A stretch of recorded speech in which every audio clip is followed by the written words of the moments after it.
A ver,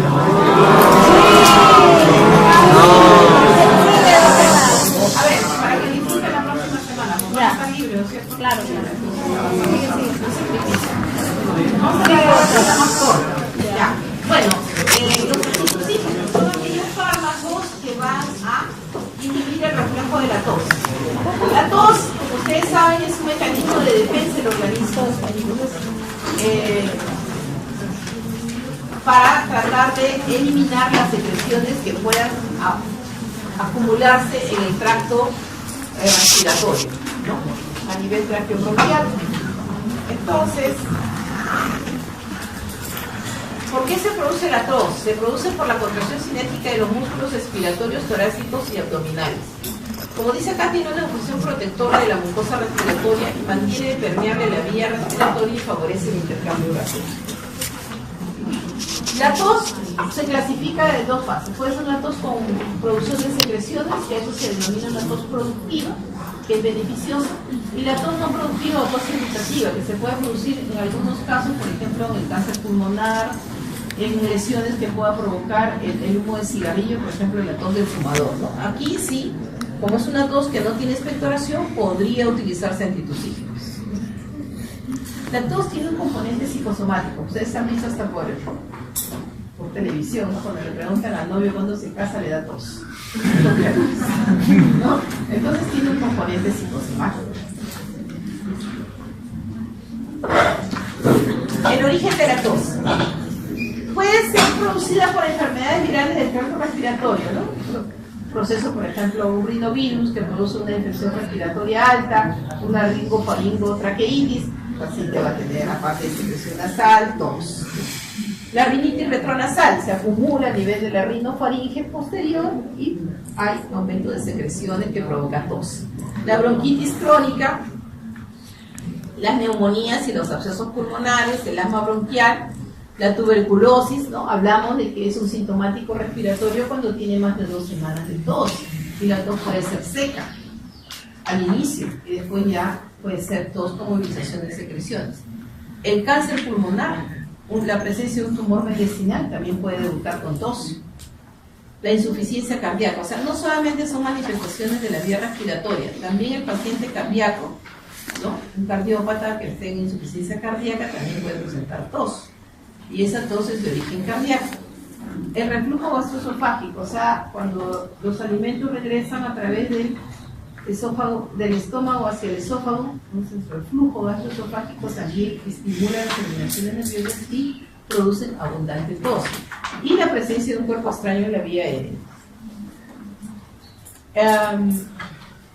Hay fármacos que también pueden producir tos, como por ejemplo los IEC, como el captopril, el lisinopril. O sea, algunos pacientes hipertensos de la nada comienzan a toser, no están resfriados. Y es porque estos medicamentos inhibidores de enzima convertidora de angiotensina están produciendo tos, por aumento de bradiquininas y de sustancia P, ¿no? Entonces, estos fármacos liberan bradiquinina, que también es un mediador de la tos, y igual que el mediador del dolor, y sustancia P.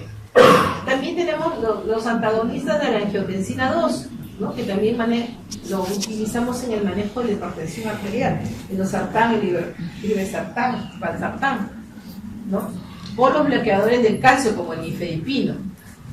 También tenemos medicamentos, como les dije hace un momento, que pueden producir liberación de histamina y desencadenan tos, como los AINES, aspirina, ibuprofeno, diclofenaco, piroxicam, entre otros. Y también el uso de bloqueadores beta-adrenérgicos como el propanolol y el timolol pueden producir tos. Entonces, si el paciente está aparentemente sano, pero nosotros y está ingiriendo medicamentos antihipertensivos, entonces tenemos que sospechar que esa tos puede ser desencadenada por fármacos. Pero no nos podemos quedar siempre tranquilos, porque pudiera ser que sea por el fármaco que esté ingiriendo concomitantemente, pero también hay que descartar una tuberculosis en nuestro medio muy frecuente, o si es un paciente mayor de 50, 60 años, no olvidemos que descartamos una neoplasia maligna, un cáncer pulmonar, sobre todo si ha sido fumador o está expuesto a humos tóxicos, ¿no? O ha sido trabajador de mina que puede tener silicosis. Entonces siempre tratar de buscar una patología de fondo. Entonces el tratamiento de la tos, ¿no? Cuando la causa es conocida, el tratamiento debe ser etiológico. Y solamente nosotros debemos tratar la tos irritativa. Por ejemplo, ¿cuáles tos no se deben tratar en niños? El asma bronquial, porque sabemos que la tos es producida por el acúmulo de secreciones, ¿no? Y en el asma existen 3 mecanismos importantes. La discrinia, que es la producción de secreciones muy densas y abundantes, la broncoconstricción y el edema inflamatorio por la liberación de mediadores como los leucotrienos y la histamina. Entonces no hacemos nada calmándole la tos. Al contrario, le producimos un efecto nocivo. El coqueluche, o sea, es una enfermedad bacteriana producida por la Bordetella pertussis, que se caracteriza por una tos quintosa. Esa tos quintosa es una tos emetizante, ruborizante, cianosante. Entonces tampoco se debe calmar la tos. Y los síndromes coqueluchoides, ¿no? Que ya son producidos por otros virus u otras bacterias, virus que pueden ser por el virus de la influenza A, B, de la parainfluenza, virus sincitial respiratorio, el adenovirus, algunos rinovirus, los metaneumovirus, bacterias como el micoplasma, atípicas, ¿no? Micoplasma, entonces pueden producir síndrome coquelucho. Y las neumonías tampoco se deben hacer. Las neumonías que pueden ser producidas por virus, neumonías virales, bacterianas, o fúngicas también. Muy bien, entonces los antitusivos, ¿no? Podemos clasificarlos aquellos que actúan en el centro de la tos. El centro de la tos está a nivel del bulbo. Aquellos que actúan en la rama aferente del reflejo de la tos y aquellos que actúan en la rama eferente del reflejo de la tos. Muy bien. Entonces los que actúan sobre el centro de la tos denominan los antitusígenos de acción central y tenemos aquí los derivados opiáceos, como la codeína, que es un potente antitusígeno, ¿no? El destrometorfano y la noscapina. El destrometorfano de este grupo, como antitusígeno, es más utilizado.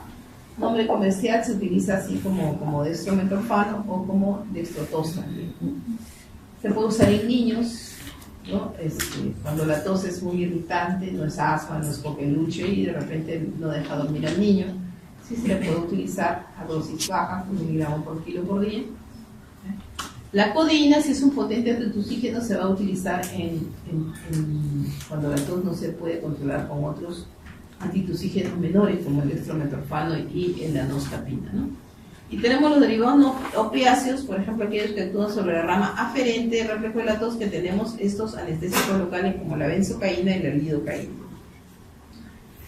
Y los que actúan sobre la rama eferente, tenemos aquí los antihistamínicos, ¿no? La difenhidramina, la clorfenamina, cetrixina, y otros anticolinérgicos como el bromuro de hipatropio, que también se utiliza en el manejo del asma bronquial, y el otro como benzonatato, la oxalamina, dimetoxanato y el caramifeno. Bueno, tenemos aquí un resumen de lo que hemos dicho, cuáles son los opiáceos, cuáles son los no opiáceos, ¿no?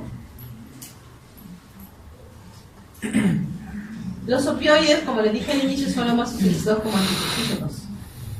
Con el uso prolongado puede provocar adicción, ¿no? Claro. Pacientes que se acostumbran, o sea, porque la codeína desarrolla tolerancia, entonces, igual que los derivados opiáceos, que otros opiáceos, ¿no? Entonces, cada vez va a requerir mayor número de tomas para poder producir el efecto y poder provocar adicción. Y también se pueden utilizar como antidiarreicos. La codeína también es un analgésico, ¿no? Es un hipnoanalgésico. Es un alcaloide natural del opio, la planta, el opio, cabeza de dormidera. Químicamente es la metilmorfina. Es un analgésico con efecto antitusígeno muy potente, muy importante, es bastante potente. Su efecto analgésico se debe a que se convierte, como es una metilmorfina, en el organismo se convierte en morfina y actúa a nivel de los receptores kappa para producir alivio del dolor, ¿no? Y este es el prototipo de los antitusígenos derivados opiáceos. Su forma, ¿no? Es un cristal inodoro e incoloro, o tiene forma polvo blanco cristalino. Se absorbe por vía oral hasta un 60%, Incluso la vía oral puede ser más eficaz que la vía parenteral. Se metaboliza a nivel hepático por procesos de desmetilación dando morfina. Se elimina por vía renal, su vía media es corta. En adultos la dosis más o menos es de 10 a 20 miligramos, es decir, una cucharada sopera cada 4 a 6 horas. Máximo dosis 120 miligramos al día. Tenemos también tabletas de liberación prolongada que permiten la dosificación cada 12 horas. Y en los niños hay que reducir la dosis a 5 a 10 miligramos cada 4 a 6 horas. Pero no está permitido su uso en menores de 2 años. Sus efectos colaterales son menores en relación con la morfina. Pueden provocar estreñimiento, somnolencia, sedación y depresión respiratoria a dosis elevadas, sobre todo en pacientes ancianos, asmáticos, con enfermedad pulmonar obstructiva crónica o insuficiencia respiratoria. Desventajas: producen espesamiento de la secreción bronquial y pueden desarrollar tolerancia epidémica. Como reacciones adversas, silencio, puede producir sensibilidad, provocar el trabajo de parto, síndrome de abstinencia y depresión neonatal. Con dosis elevadas atraviesa la leche materna y sus efectos se potencian con el alcohol, porque son neurodepresores. Muy bien, el dextrometorfano, que es la dextro 3-betoxi N-metilmorfina, que es un isómero de estrógeno de un análogo de la codeína, que es el levorfanol. Tiene propiedades analgésicas muy pobres y no tiene potencial de adicción. No actúa en los receptores opioides, actúa en el centro de la tos. O sea, la diferencia entre codeína es que sí, como se metaboliza la metilmorfina, se metaboliza morfina, puede actuar en los receptores opioides, pero este no, porque actúa en el centro de la tos, ¿no? Elevando el umbral de la tos. Puede producir también liberación de histamina, no deprime la actividad ciliar, carece de acción analgésica y depresora respiratoria, mínima posibilidad de adicción y tiene menor intolerancia digestiva con relación a la codeína. Es que la codeína puede producir, como libera histamina, puede producir gastritis. La dosis es, viene en presentaciones, dosis en el niño 1 miligramo por kilo por día, dividida en 3 dosis. Jarabes, tabletitas, gotitas también traes. Su duración es cada 6 horas. De esto me toca. Entonces lo podemos utilizar en la tos crónica no productiva, asociados a estados alérgicos, faringitis, garganta, la tos del fumador, neumonitis y en estados catarrales. La noscapina también es otro alcaloide natural del opio, la benzil, isoquinolina, y no provoca adicción, tampoco es analgésico, pero sí es un potente liberador de histamina. A dosis grandes produce broncoconstricción e hipotensión transitoria. Por eso es que su uso es muy controversial, ¿no? La dosis parecida, 15 a 30 miligramos cada 4 o 6 horas en niños, la mitad de la dosis. Puede dar discreta somnolencia, náuseas, reacciones alérgicas, incluyendo rinitis vasomotor. Después tenemos otros, ¿no?, que también pueden actuar en el centro de la tos, como el levo. Napsilato de levopropoxifeno, que es un derivado isómero levógiro del dextropropoxifeno, que es un analgésico.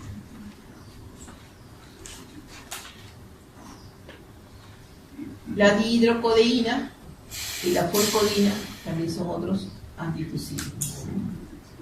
Dentro de los derivados no opioides tenemos el clofedianol, el carbapentano y el clobutinol. Este, por ejemplo, es el Silomat, tan conocido. Y la difenhidramina es un antihistamínico que se utiliza también como antitusígeno. El fensolatato, que también deriva de la benzocaína, es un anestésico local relacionado con la procaína, es un éster de cadena larga del poliglicol. Actúa sobre los receptores de estiramiento de la tos de las vías respiratorias, el pulmón y la pleura. Clofedianol también relaciona estructuralmente con la difenhidramina Otros antihistusígenos hemos visto, ¿no?, que tienen efecto, los anestésicos pueden tener, como la lidocaína y la benzocaína. Y el bromuro de patropio, que es un anticolinérgico, que se utiliza como coadyuvante en el asma bronquial, puede potenciar el efecto broncodilatador y reduce también la producción de secreciones por bloqueo colinérgico. Comercialmente, los antihistusígenos casi siempre vienen en combinaciones, pero eso la Organización Mundial de la Salud no lo recomienda. Algunos, por ejemplo, tienen combinado con descongestionantes, ¿no?, tienen combinados mucolíticos, antihistamínicos, anticolinérgicos, ¿no?, AINES incluso, todos esos compuestos antigripales que actúan para todo, pero las combinaciones de dosis físicas no tienen una base farmacológica racional, no son recomendados. Bien, los mucolíticos y expectorantes. En realidad, nosotros tenemos que las secreciones, para poder ser fluidificadas, necesitan hidratarse las secreciones. Entonces necesitamos el agua. El agua es el mejor mucolítico que existe y también el mejor expectorante, ¿no? Fluidificar las secreciones es lo más importante. Pero hay casos en que nosotros tenemos que utilizar mucolíticos y en menos indicaciones de expectorantes. Entonces, los mucolíticos. La secreción de las vías respiratorias tiene la finalidad de proteger la mucosa frente a la existencia de agentes infecciosos, partículas de suspensión en el aire aspirado y variaciones extremas de humedad y temperatura. Claro, cuando uno se expone al frío, aumenta la producción de secreciones, porque es un mecanismo de defensa. Cuando estamos frente al polvo o otros irritantes, igualmente, ¿no?, nuestras glándulas producen secreciones. Pero eso tomando bastante líquido, por eso que a las personas que están con procesos virales, respiratorios altos, se les indica que tomen bastante líquido para que las secreciones se fluidifiquen y puedan ser eliminadas, ¿no?, y cumplan con su rol protector de la mucosa respiratoria. En la secreción patológica cambia la cantidad de composición y por tanto sus propiedades visoelásticas, ¿no? O sea, si las secreciones, por ejemplo, ya no son claras, mucosas, ¿no?, si son purulentas, obviamente eso ya es, ¿no?, hasta es tan desagradable, ¿no? Entonces, en esos casos podrían usarse mucolíticos. Los mucolíticos son sustancias que tienen la capacidad de modificar las propiedades físico-químicas de la secreción traqueobronquial anormal, consiguiendo una disminución de la viscosidad y de esta forma eliminan en forma eficaz y cómoda. Los expectorantes son fármacos que estimulan los mecanismos de expulsión del moco porque aumenta el movimiento ciliar, favorece el reflejo tusígeno y también mejora el volumen hídrico de las secreciones. Pero su eficacia, como dice acá, lo dije anteriormente, no, a veces es cuestionada, ¿no? El mejor expectorante es el agua. Dentro de los mucolíticos tenemos los derivados tiólicos como la acetilcisteína, la carbocisteína. Dentro de los derivados de la basicina tenemos la bromexina y el ambrosol, que son muy utilizados. Este es su nombre comercial, Flumucil, bromexina, incluso, y el ambrosol son muy parecidos, ¿no? Estos son menos utilizados. Y estas enzimas, que sí son muy, sobre todo la alfa-dornasa, muy útil en el manejo de los pacientes con fibrosis quística.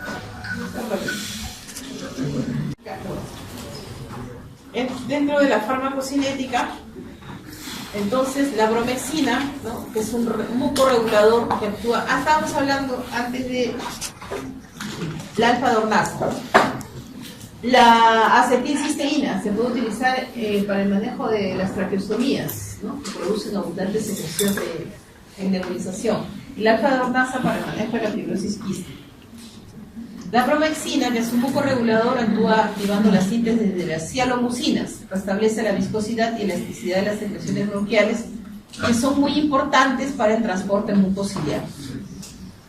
Y de esa manera sí favorece la expectoración. ¿En quiénes podemos utilizar mucolíticos, expectorantes? Por ejemplo, pacientes con bronquiectasis.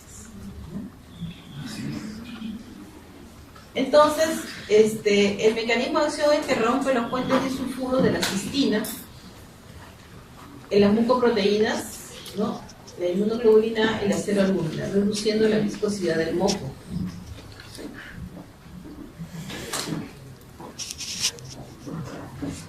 También impide la activación de los factores de transcripción de los mediadores inflamatorios, tendría cierta actividad antiinflamatoria. Deprime la actividad ciliar por acción directa, es un precursor en la síntesis de glutatión. Esto estamos hablando de la N-acetilcisteína, ¿ya? Esta es la N-acetilcisteína por si acaso, ¿ya? Apunten ahí. Se cambió una para allá. Bueno. Es decir, que se me puso la siguiente esta. Y esta es primera. Entonces, como les dije, se utiliza para manejo de las traqueostomías, ¿no? Puede también algunos pacientes con fibrosis quística al inicio de la enfermedad, pero en realidad no tiene mucho beneficio. También puede utilizarse en los pacientes ventilados crónicos, ¿no? Pacientes con asma, su uso es contradictorio. La bromexina y el ambroxol actúan in vitro por despolimerización de las cialomucinas. Entonces también reducen la viscosidad del moco. Tenemos el ambroxol y la bromexina, son primos. Estos mucolíticos son menos utilizados. La alfa-dornasa, eso que le dije que es una enzima, ¿no? En las desoxirribonucleasa humana de carácter recombinante que hidroliza y rompe las cadenas de ADN producidas por los neutrófilos y reduce en forma dosis dependiente la elasticidad y adhesividad de escultos. Útil en fibrosis quística, mejora la función pulmonar. Se administra en aerosol o también en nebulizaciones. La dosis recomendada es una ampolla de 2.5 miligramos por día.